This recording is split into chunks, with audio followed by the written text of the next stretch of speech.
Sek, sa usapin naman po ng epekto ng El Nino sa bansa, kamusta po ang mga sakahan ngayon sa mga lugar na apektado at ano po ang mga hakbang para maibsan ang epekto ng tagtuyot sa mga pananim? And I believe, no, parang maglalagay yata ng mga high yield crops dun sa mga area na medyo matatamaan nga po nito. Tama po ba yun, Asek? Yung pakay natin doon sa programa ng ating Masagana Rice Industry Development Program, yung pagpapalakas ng hybrid dahil alam natin pag dito sa dry season, maganda yung performance ng hybrid.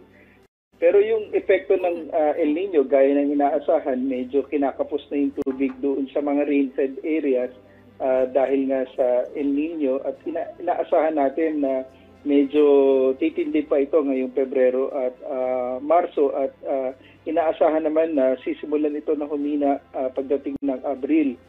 May ulan pa rin naman, so balit hindi nga lang sapat. Doon naman sa mga irrigated areas gaya ng Pampanga, Bulacan, Nueva Ecija hanggang Ilocos at Cagayan Valley, sapat pa naman yung tubig lalo na sa Angat at Pantabangan Dam. At inaasahan natin na yung nagpunta kami doon last week ay maganda yung tayo ng ating mga palayan doon.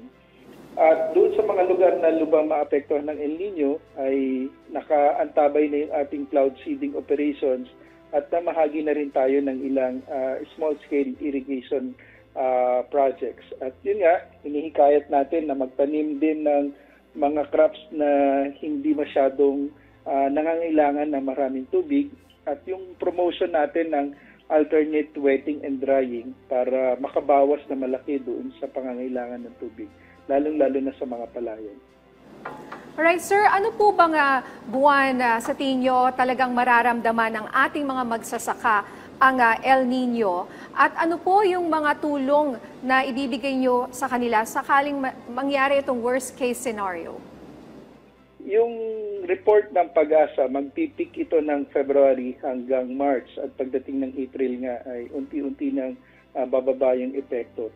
So bilang additional na tulong, naglaan din ang Philippine Crop Insurance Corporation ng 1.8 billion para ma-insure yung mahigit sa 916,000 na magsasaka mula January hanggang June ngayong taon. At naglaan din kami ng halos kalahating billion piso or 500 million para sa mahigit na 200,000 na mga magsasaka na pwedeng maapektuhan ng El Nino.